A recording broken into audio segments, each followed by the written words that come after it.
है। आप लोग इमिग्रेशन को थोड़ा सा बहुत सुन रहे होंगे न्यूज़ में। रीज़न ये है कि इंडिया से बहुत लोग माइग्रेट कर रहे हैं। इमिग्रेशन के लिए जो मोस्ट पॉपुलर डेस्टिनेशन है वो यूरोप है।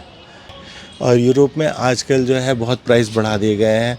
इन्वेस्टमेंट से रिलेटेड हो, प्रॉपर्टी से रिलेटेड हो, और भी बहुत ज़्यादा रेट बढ़ गए हैं। जहाँ $2.5 लाख की इन्वेस्टमेंट थी वो 5 लाख की हो गई है, जहाँ 5 लाख की थी वो 8 लाख की हो गई है। लेकिन आजकल जो है बहुत ज़्यादा वीडियोस देख रहे होंगे लातविया के बारे में। अगर आप मेरे यूट्यूब चैनल पर नए हैं तो इसको सब्सक्राइब कर लें, और अगर वीडियो आपको पसंद आए तो इसको लाइक कर देना। मेरा जो मेन पर्पस होता है वीडियो बनाने का वो सिर्फ ट्रैवल का होता है, लेकिन क्योंकि मेरी तबीयत ख़राब है इस वजह से ट्रैवल हो नहीं पा रहा है, तो मैंने इमिग्रेशन को टॉपिक चुना आज वीडियो बनाने के लिए। तो दोस्तों, हम लोग जो है आज बात कर रहे थे लातविया के बारे में।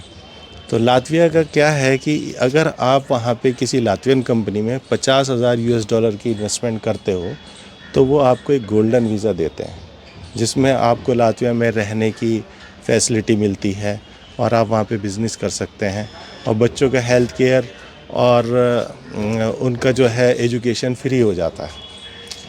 तो भाई, लातविया का जो गोल्डन वीज़ा है उसका रूल ये है कि अगर आप किसी लातवियन कंपनी में $50,000 की इन्वेस्टमेंट करते हो तो आपको मिलती है वहाँ पे रेजिडेंसी, और रेजिडेंसी के बेनिफिट हैं। आप वहाँ बिज़नेस कर सकते हो, एजुकेशन बच्चों की फ्री हो जाती है, हेल्थ केयर फ्री हो जाता है, और ये सारी चीज़ें। और आप शेंज़ेन एरिया में फ्रीली मूव कर सकते हो, जो कि जितने भी शेंज़ेन एरिया के कंट्रीज़ हैं। सिर्फ इसी चीज़ को लेकर के पूरी जो है बात ख़त्म कर दी जाती है। स्कैम में कह रहा था, वो स्कैम कैसे होता है? वो ये स्कैम है कि मान लीजिए आप कहीं पे जाएंगे, किसी कंसल्टेंट के पास जाएंगे, किसी लॉयर के पास जाएंगे, और एक आप कंपनी चूज़ करेंगे और उसमें $50,000 आप डाल देंगे। तो $50,000 से ज़्यादा की इन्वेस्टमेंट है। ये कैसे? वो ऐसे कि $10,000 आपको लातवियन गवर्नमेंट को देना होता है, उसकी एक फ़ीस है। तो ये $60,000 हो गया। और जो लॉयर है ना, वो भी आपसे अपनी फ़ीस लेगा, जो कि $5,000 से लेकर के और $20,000 तक की होती है। तो इसमें एक डिस्क्लेमर मैं बीच में देना चाहता हूँ कि भाई, मैं कोई इमिग्रेशन कंसल्टेंट नहीं हूँ। सिर्फ मेरा मकसद ये है कि मैं आप लोगों को सही जानकारी दूँ, क्योंकि जो जानकारी आजकल लोग दे रहे हैं गोल्डन वीज़ा से रिलेटेड वीडियो बना करके, तो उसमें थोड़ा बहुत कुछ वो छोड़ देते हैं। तो वो चीज़ मैं बताने की कोशिश कर रहा हूँ कि आप अगर इस तरीके के किसी ऑप्शन पे चले गए तो आप अपना क्या नुकसान कर सकते हो और कैसे फंस सकते हो। तो भाई, मैं बता रहा था कि आपको $50,000 से ज़्यादा की इन्वेस्टमेंट होती है। कैसे? कि $50,000 पहली चीज़ आपको कंपनी को देना है, जो कि नॉन रिफंडेबल है, आपको मिलेगा नहीं वापस, वो आपका ख़त्म है। ठीक है? क्यों? क्योंकि छोटी कंपनी जो है, वो मैं अभी आगे आता हूँ टॉपिक पे। तो $50,000 जो है आपका कंपनी में गया, $10,000 आपका गवर्नमेंट को गया, और 10,000 से 20,000 लॉयर का फ़ीस गया। तो आपका टोटल अराउंड $70,000 to $80,000 हो जाता है। और $80,000 देने के बाद आप वहाँ पे जाएंगे, पेपर वर्क पूरा करेंगे, और फिर उसके बाद अपना रहने का ये वो सारी चीज़ें करेंगे, तो आपका और भी ज़्यादा खर्चा होने वाला है। तो अगर आपके पास इतना पैसा है और इससे ज़्यादा है तब तो कोई इशू नहीं है। लेकिन इसमें होता क्या है कि $50,000 आपने कंपनी को दिया तो वो पैसा आपका ख़त्म हो गया। मगर सबसे मोस्ट इम्पॉर्टेंट चीज़ ये है कि उस कंपनी को 40,000 लातवियन गवर्नमेंट को कॉर्पोरेट टैक्स देना है। $40,000। अगर वो $40,000 पर ईयर पर एनम जो है टैक्स नहीं भर रहे हैं, तो वो कंपनी आपको, उसका जो इन्वेस्टमेंट है वो वैलिड नहीं होगा। उस कंपनी में अगर आपने इन्वेस्टमेंट कर दिया तो वो वैलिड नहीं होगा। तो आप इससे अंदाज़ा लगा सकते हैं कि पहली चीज़ तो आपका 50,000 ख़त्म है। चलिए ठीक है, पहली चीज़।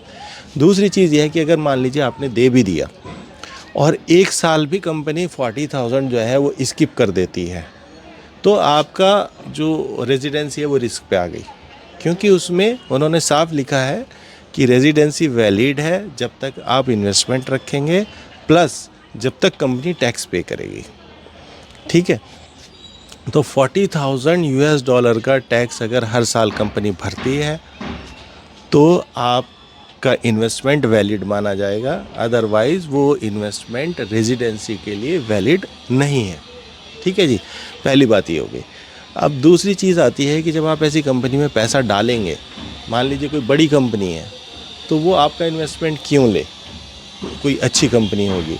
तो वो क्या करते हैं कि अगर वो एग्री होते हैं तो उनको तो ये लगता है कि भाई ठीक है, बढ़िया है, फ्री में पैसा मिल रहा है, तो रिफ़ंड तो वो आपको इसलिए नहीं देते हैं, वो कंडीशन रखते हैं। ये ऐसा गवर्नमेंट की तरफ से कंडीशन नहीं है कि भाई हमें पैसे की ज़रूरत ही नहीं है, आपकी ज़रूरत है, आपको इन्वेस्टमेंट करना आप करो, लेकिन नॉन रिफंडेबल होगा, ना आपको उसके ऊपर कोई इनकम मिलेगा, कोई रिटर्न भी नहीं मिलेगा।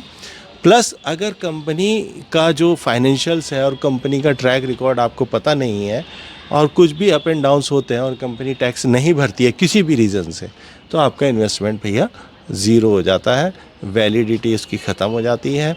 तो ये इसका स्कैम है। दूसरा ऑप्शन क्या है कि अगर आप खुद का बिज़नेस स्टार्ट करते हैं तो उसमें आप 40,000 टैक्स कैसे भरेंगे, वो आप कर नहीं पाएंगे। और छोटी कंपनी में अगर आप जाते हैं, कोई छोटी कंपनी में आपने इन्वेस्टमेंट कर दिया, वो ऑन पेपर्स हो सकता है आपको $40,000 की टैक्स दिखा दे कि हम पे कर रहे हैं, तो लेकिन उसकी कोई गारंटी नहीं है छोटी कंपनी की। तो भैया ये इस तरीके से अगर आप घुमा फिरा के देखोगे तो हर तरीके से ये वाला ऑप्शन जो है मुझे स्कैम लगता है, इसलिए मैंने इसको लिखा है कि Latvian golden visa is a scam. क्योंकि आप डिपेंड रहते हो कंपनी के डिसीजन के ऊपर। आपने अपना पैसा दिया, पहली बार तो 50,000 नहीं लग रहा आपका, 50,000 प्लस 10,000 प्लस लॉयर फीस, तो ये तीनों मिला करके आपका अराउंड 70-80,000 तक पहुँचेगा ही पहुँचेगा। पहली चीज़ तो ये है कि इन्वेस्टमेंट ज़्यादा है, जो आप 50,000 देख रहे हो वो 50,000 है नहीं।